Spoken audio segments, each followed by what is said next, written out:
इन guys now start और next video lecture. अपनी कड़ी को आगे बढ़ाते हैं, चलते हैं, देखते हैं। और कुछ क्वेश्चंस को अगेन हमने पिकअप किया है और पता ही है कि हम जनरली जो हमारा आगामी पीजीटी मैथ का एग्ज़ाम होने जा रहा है, हम ऐसे क्वेश्चनों को जो है इस बार सीरीज़ में अपने उठाए हुए हैं कि जो 10% वाले हैं, या यूँ कहें कि जो आपके रैंक को सुधारेंगे। और पूरा हम हर टॉपिक्स पे क्वेश्चन को उठाएंगे और पूरे डिटेल्स में उनको सॉल्व करेंगे। तो अभी तक आपने हमारे चैनल को सब्सक्राइब नहीं किया तो प्लीज़ को सब्सक्राइब करिए और इस वीडियो लेक्चर्स को ज़्यादा से ज़्यादा आप जो है शेयर करिए। हो सकता है किसी को कुछ कंसेप्ट मिल जाए तो हम भी अपना धन्यभागी समझेंगे। चलते हैं, आते हैं, क्वेश्चन को देखते हैं। ये क्वेश्चन क्या है? ये तो पीजीटी का पेटेंट क्वेश्चन है पक्का। 2-3 क्वेश्चन तो बनता ही बनता है। अगर इस स्तर का क्वेश्चन बना, अच्छा बना भी है, कोई कोई पूछा भी गया है, तो कैसे उसको टैकल करेंगे हम उसकी यहाँ बात करने जा रहे हैं। कह रहा है कि फॉर इक्वेशन क्या है, mod of x square plus mod of x minus 6 is equal to 0। अब उसके बाद सीधे ऑप्शन पे आ गया है, क्या है कि there is only one root, की केवल एक ही रूट है। सेकेंड कहा है कि सम ऑफ रूट्स इज 4 होगा। अच्छा, रूट्स के बारे में नहीं पूछ रहा है कि अब कह रहा है कि इनके जितने रूट्स हैं उनके रूट्स के सम क्या है, प्रोडक्ट क्या है, पेटेंट नॉट है। यहाँ सिर्फ एक बात कहा है कि there is only one root, क्या है, केवल एक ही रूट है। तो चलते हैं, देखते हैं कौन सा रूट क्या क्या आता है। तो ऐसे जब भी कोई क्वेश्चन स्मार्ट वाले हो ना, तो देखिए इसका 2 ही तरीका है, बड़ा फेमस है वो। एक तो जब हम एनालिसिस करेंगे कि x ग्रेटर देन 0 है तब की बात क्या हो रही है, और एक वो है कि जब x लेस देन 0 है तब वो अपनी कहानी क्या कह रहा है। तो चलते हैं x ग्रेटर देन 0 पे लेके अपनी बात शुरू करते हैं। अगर x ग्रेटर देन 0 आप लिख रहे हैं तो पॉजिटिव होगा, और ये स्क्वायर है तो स्क्वायर होने से पॉजिटिव निगेटिव पे कोई भी नहीं फर्क करेगा। कहेगा साहब आप मार्ट हटा दीजिए, हमसे पॉजिटिव निगेटिव से कोई मतलब नहीं है क्योंकि मैं स्क्वायर हूँ। अब यहाँ फर्क पड़ेगा, अगर x ग्रेटर देन 0 है तो प्लस x होगा और -6 एज इट इज रहेगा। अब तो फिर सिद्धाचार्य साहब कहेंगे कि हमें आप लगा करके थोड़ा आनंद ले लीजिए, तो लगा लीजिए। तो ये -1 प्लस माइनस 1 का स्क्वायर करेंगे तो 1, और प्लस यहाँ हो जाएगा 24/2, ठीक है। -1 प्लस माइनस ये हो गया 25, तो 5 आ जाएगा, 2 हो जाएगा, x हो गया। तो x की क्या क्या वैल्यू आएगी, निगेटिव लेंगे तो -6/2 तो -3 हो गया, और प्लस 5 लिखेंगे तो 5 में से 1 जा 4 और 2 से डिवाइड करेंगे तो 2 हो जाएगा, ओके। बट जो x इज इक्वल टू -3 जो वैल्यू आई है ये एक्सेप्टेबल नहीं है। क्यों नहीं है, ध्यान दीजिएगा कि डेफिनेटली ये तो सेटिस्फाई करेगा जब आप लिखेंगे, लेकिन यहाँ आपने लिखा है x ग्रेटर देन 0, ये कंडीशन आपने इन्वॉल्व कर दी ना। तो जब आपने ये कंडीशन इन्वॉल्व कर दी तो फिर तो निगेटिव लिख ही नहीं सकते हैं, तो यानी हमारा जो है एक्सेप्टेबल जो है ना वैल्यू नहीं होगी। तो हमारी जो एक्सेप्टेबल वैल्यू होगी ये x इज इक्वल टू 2 होगी, राइट, ओके। ये क्यों नहीं होगी, what is the reason? Reason है कि x ग्रेटर देन 0 के लिए मैं लेके सॉल्व कर रहा हूँ, ये निगेटिव है, ठीक है, बहुत ज़्यादा प्रपंच की जरूरत नहीं। नेक्स्ट पे आते हैं कि जब x लेस देन 0 है तब कहानी क्या होगी, व्हेन x लेस देन 0। तो चलिए देखते हैं। जब लेस देन 0 लिखेंगे तो कहेंगे साहब तो मैं तो स्क्वायर ही रहूँगा, लेकिन ये कहेंगे साहब मैं माइनस हो जाऊँगा, और -6 से 0 ही है। सीधा चार्ज को लगा दीजिए तो x क्या हो जाएगा, ये हो जाएगा माइनस, तो प्लस ये हो जाएगा, बाकी सब कहानी तो वही रहेगी, 25 ही आएगा, /2 हो जाएगा। तो x is equal to 1 plus minus 5/2। इसको जब आप सॉल्व करेंगे तो क्या आएगा, जब आप प्लस लिखेंगे तो व्हाट इज द वैल्यू, ठीक है, प्लस लिखने पर 6 हो जाएगा, ये 3 हो जाएगा, और जब निगेटिव लिखेंगे तो -2 हो जाएगा। अब यहाँ देखिए +3 एक्सेप्टेबल नहीं होगा।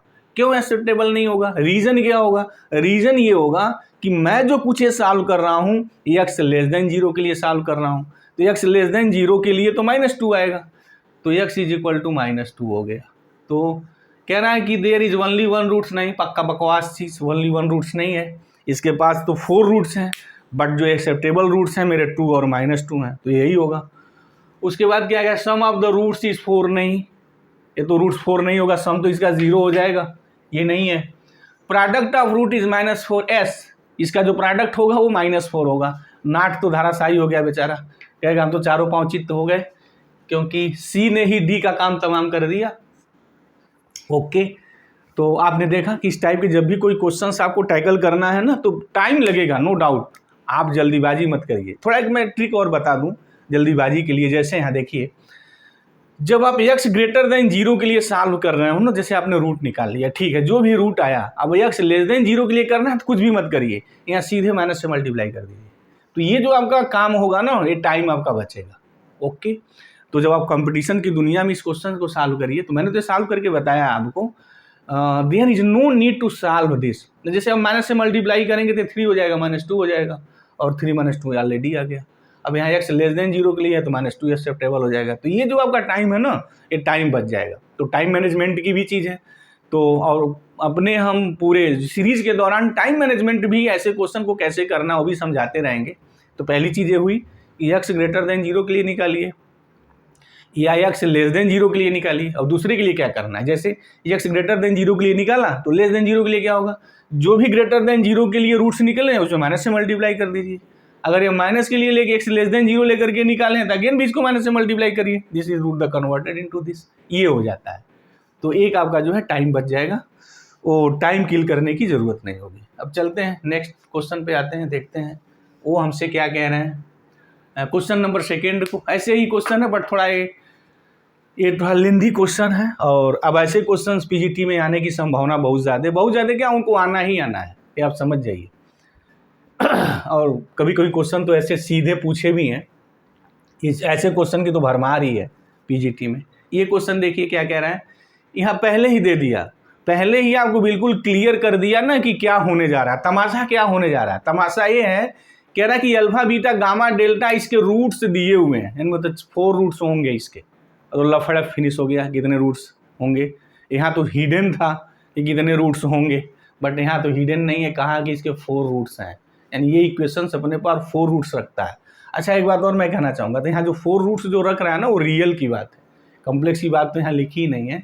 Then alpha plus beta plus gamma plus delta क्या क्या हो सकता है, 2 हो सकता है, 8 हो सकता है, 0 हो सकता है, मतलब क्या सम पूछा जा रहा है ना।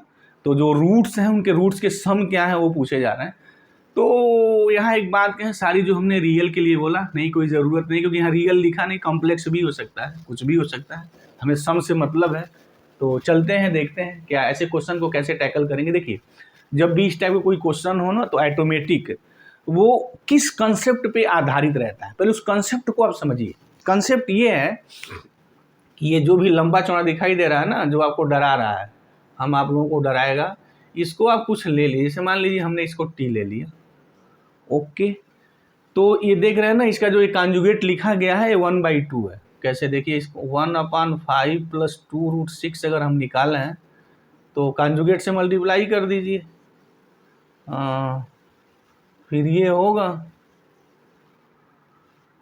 अब जब मल्टीप्लाई करेंगे तो पता है ना क्या हो जाएगा, ये इसकी वैल्यू, ये और ये मिल के कितना हो जाएगा हमारा,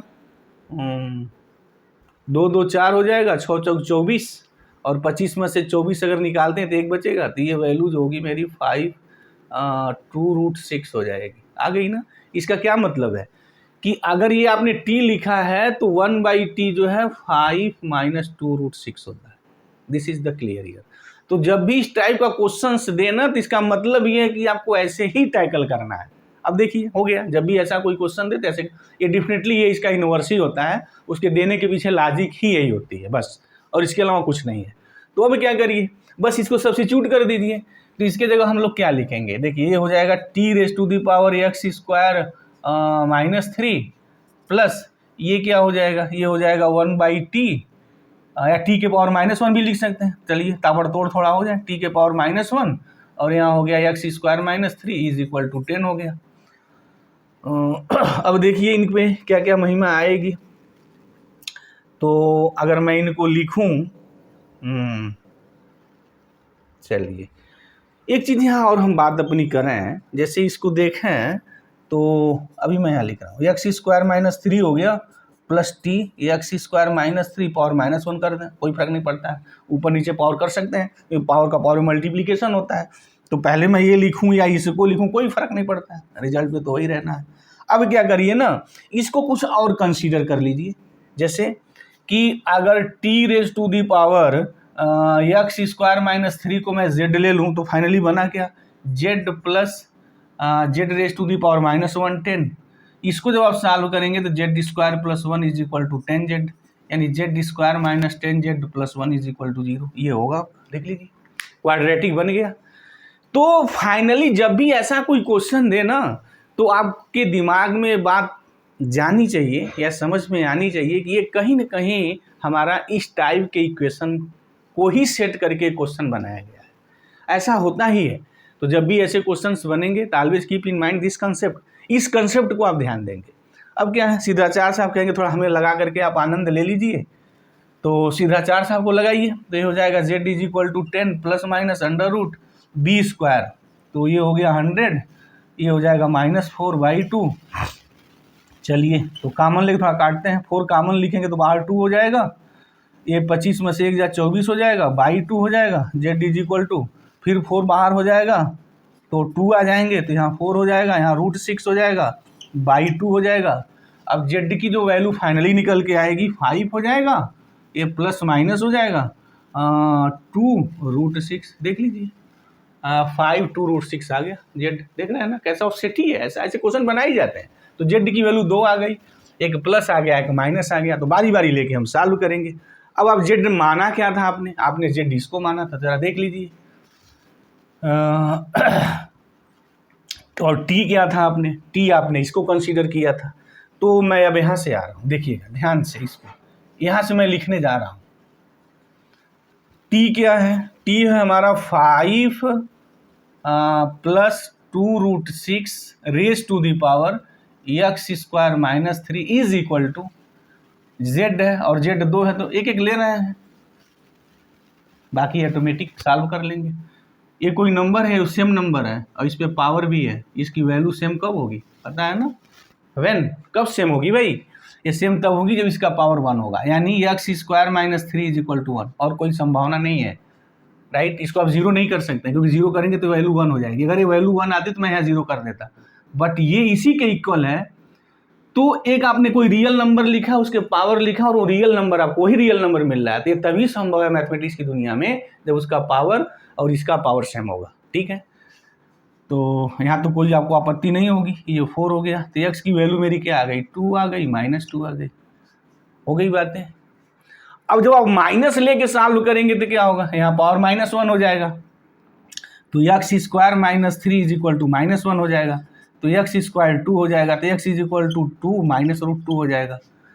तो फिर जो x की जो वैल्यू मुझे यहाँ से निकालनी थी, कितनी वैल्यू आ गई, 4 वैल्यू आ गई, और वही साहब आपके क्वेश्चंस में अल्फा बीटा गामा और डेल्टा कहे हैं। तो वैल्यू क्या क्या आ गई, थोड़ा मैं किनारे लिख लूँ ना तो थोड़ा आनंद आ जाए। क्या क्या वैल्यू आई है, 2 आई है, -2 आई है, √2 आई है और -√2 आई है, 4 रूट्स मेरे आ गए, x की वैल्यू आ गई, मुझे x ही निकालना था कि वैल्यू इसकी क्या होगी। तो अब ये क्या हो गया, क्या कह रहा है भाई, देन कह रहा है कि alpha beta gamma are the roots of this equations, ठीक है, यानी x की वैल्यू आ गई, x की वैल्यू मेरी इतनी है, तो ये इतनी वैल्यू लिखेंगे तो इक्वेशन आपका सेटिस्फाई हो जाएगा। तो देन कह रहा है कि इनका सम क्या होगा, what is the sum of this, तो देख ही रहे हैं इनका सम क्या होगा, सम 0 हो जाएगा। तो 0 ऑप्शन है या नहीं है, देख लीजिए, कह रहा है कि 2 है, पक्का बकवास, B8 कह रहा है, कभी सही नहीं, ऐसे 0 है यहाँ, दिस इज द 0 ईयर, तो यहाँ इनका जो सम है वो मेरा 0 हो जा रहा है।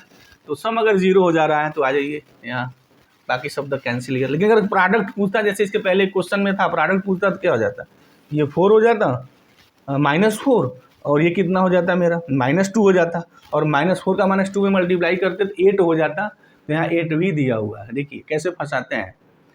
तो कभी कभी दिमाग अगर सम प्रोडक्ट में चला गया तो फिर खुदा से जो है ना वो जुदा हो जाएगा, कहा भी जाता है नुक्ते की एक फेर से बड़ा खतरनाक चीज़ें डेवलप हो जाती हैं। तो ऑप्शन सी इसका सही है, बाकी सही नहीं है, गलत है। अब एक और क्वेश्चन हम देखते हैं लिमिट का, ऐसे क्वेश्चन की भरमार है लिमिट की। तो देखिए ऐसे क्वेश्चंस को कैसे सॉल्व करेंगे, उसके लिए थोड़ा हम कुछ यहाँ आइडिया अपनी डेवलप करेंगे, कुछ कंसेप्ट की बात करेंगे, और इंटायर द सीरीज हम पूरे कंसेप्ट की ही बात करेंगे, बाकी उसमें ट्रिक्स और टिप्स खोजना तो आसानी है, वहाँ कोई बहुत बड़ी चीज़ नहीं है। ये लिमिट का क्वेश्चन है, और लिमिट का क्वेश्चन भी खूब धड़ल्ले से, लिमिट कंटिन्यूटी डिफरेंशियबिलिटी पर अगर देखते हैं ना तो पीजीटी में खूब क्वेश्चन आता है। ये देखते हैं, फंक्शन दिया है, लिमिट निकालना है, ऐसे लिमिट को हम कैसे टैकल करेंगे उसकी बात करते हैं। देखिए, जब भी कोई लिमिट का क्वेश्चन आप पे दे ना, तो सबसे पहले आप थोड़ा कुछ सेकेंड आपको लगेगा, फार्म आप पता कर लीजिए। जब आप फार्म पता करते हैं तो फिर क्या होता है, देखिए यहाँ कह रहा है एक्स टेंड्स टू इन्फिनिटी आपको निकालना है। मतलब आपको ये चीज सॉल्व करनी है, limit x tends to infinity x upon 2x plus x raise to the power 2x। तो अगर एक्स टेंडिंग टू इन्फिनिटिव करेंगे तो इसकी वैल्यू 1 आएगी। इन्फिनिटिव लिखने पे इन्फिनिटिव अपॉन इन्फिनिटिव तो ऑलरेडी आपका इंडिटर्मिनेंट फॉर्म है, और यहाँ लिखेंगे तो पावर इन्फिनिटिव हो गया, राइट। तो अगर एक्स टेंडिंग टू इन्फिनिटिव और इसकी लिमिट निकालेंगे ना तो इसकी वैल्यू 1 की ओर अप्रोच होगी, यानी just like as 1 raise to the power infinitive. पहले ये काम कर लेंगे। और जब भी कभी 1 की पावर इन्फिनिटिव दिया हो ना, तो एक बड़ा खूबसूरत कंसेप्ट है ऐसे क्वेश्चंस की लिमिट निकालने का, आप उसको लाग लेके निकालिए। और दूसरी बात, पहली बात क्या करेंगे, आपका टाइम डेफिनेटली बचेगा।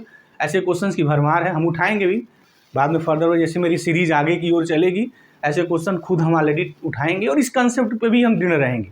क्या पहली चीज़ है कि जब भी इस तरीके का फार्म बने आप उसको लाग लीजिए, और लाग लेने के बाद आप एल हॉस्पिटल रूल जो आप लगाते हैं ना, थोड़ा कम प्रयास करिए, थोड़ा संभरिए, वहाँ रुकिए।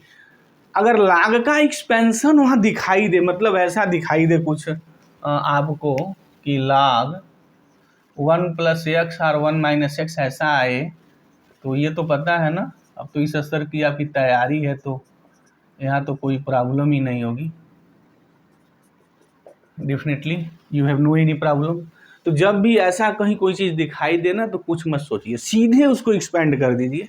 मतलब आपको बैटिंग ऐसे करनी है, अगर आप बैटिंग ऐसे करते हैं तो पक्का आप ठीक ठाक स्कोर बना लेंगे। तो अब देखिए यहाँ वैसे है तो टेकिंग लाग, तो जब लाग लिखते हैं तो लाग वाई हो जाता है, मैं वो सब लिखूंगा नहीं, और यहाँ हो जाएगा लाग ऑफ, सीधे लिमिट निकालते हैं, limit x tends to infinitive, नहीं सॉरी दिस जब लाग लेते हैं तो क्या होता है, 2x यहाँ आ जाएगा, तो थोड़ा ब्रैकेट में यहाँ कर दूँ, 2x ये हो गया, और लाग of x upon 2 plus x. Okay, अच्छा क्या x अपॉन 2 प्लस एक्स को मैं इस फार्म का लिख सकता हूँ क्या? देखिए लिख सकते हैं, डिवाइड कर दीजिए, 1 हुआ यहाँ, x प्लस 2 हो गया, माइनस माइनस ये कैंसिल हो गया। तो फिर कैसे लिखेंगे, ये हो गया limit x tends to infinitive, ये हो गया 2x log of 1 minus 2 upon 2 plus x हो गया।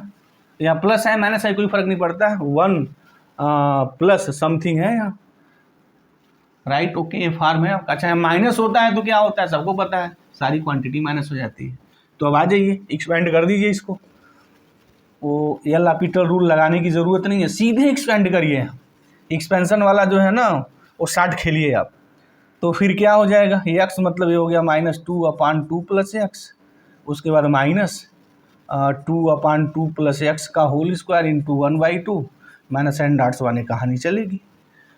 अब यहाँ देखिए क्या होगा, जब 2x को आप अंदर लेके जाएंगे, मैं एक ही चीज़ देख रहा हूँ, ये कंपटीशन में सब बड़ा मायने रखता है, तो ये तो हो जाएगा -4x अपॉन 2 प्लस एक्स। जब x इन्फिनिटिव की ओर टेंड करेगा तो फिर ये वैल्यू मेरी किधर टेंड करेगी, -4 की ओर। आप एल हॉस्पिटल रूल लगाइए यहाँ, तो फिर -4 अपॉन 1 तो -4 आ जाएगा। बाकी ये जो कहानी होगी ना, देखिए यहाँ x आएगा, बट यहाँ जो होगा x स्क्वायर आएगा, यहाँ x क्यूब आएगा, x का पावर नीचे बढ़ेगा। अब जब x का पावर नीचे बढ़ता जाता है और x क्वांटिटी इन्फिनिटी की ओर टेंड करेगी तो उसको 0 की ओर ला देता है। तो फाइनली जो वैल्यू मेरी यहाँ से बचेगी क्या बचेगी, -4। तो जब y की वैल्यू निकालेंगे तो e⁻⁴ आएगा। ओके, तो डेफिनेटली ऐसे क्वेश्चंस को हमें सॉल्व लगा, बट आपको सॉल्व करने में एग्जाम में टाइम नहीं लगेगा, क्योंकि जब आपको स्ट्रेटजी पता है, सारी चीज़ें पता है, कंसेप्ट है, तो आप उसको लगा लेंगे। मतलब ये क्वेश्चन आप सही लगाएंगे, गलत नहीं लगाएंगे। लेकिन अगर वो कंसेप्ट नहीं पता है तो आप गलती वहाँ कर सकते हैं। तो यहाँ कुछ टाइम कंज्यूम होगा, नो डाउट, सबका होना है, चाहे वो किसी स्तर का बच्चा तैयारी कर रहा हो, तो टाइम के लिए बड़ा वहाँ ध्यान नहीं देना है। ऐसे क्वेश्चंस को वही सॉल्व करेगा जिसके पास मैथमेटिक्स का ठीक ठाक कंसेप्ट है। तो देख लीजिए e⁻⁴ है क्या, नहीं, यहाँ e⁻⁴ एक मिलता जुलता दिया है, बट है नहीं, तो इसका मतलब यहाँ जो पीजीटी का जो पेटेंट वाला जो ऑप्शन है ना वो सही है, not. Okay, no doubt, clear. तो मुझे उम्मीद है इस क्वेश्चन के पीछे जो लॉजिक और कंसेप्ट छुपी थी आपको समझ में आ गया होगा। अगर उसको कोई डाउट है तो आप कमेंट बॉक्स में जाइए, कमेंट करिए, हम स्वागत करते हैं, उसका जवाब देंगे। तो थैंक यू गाइस, जय हिंद।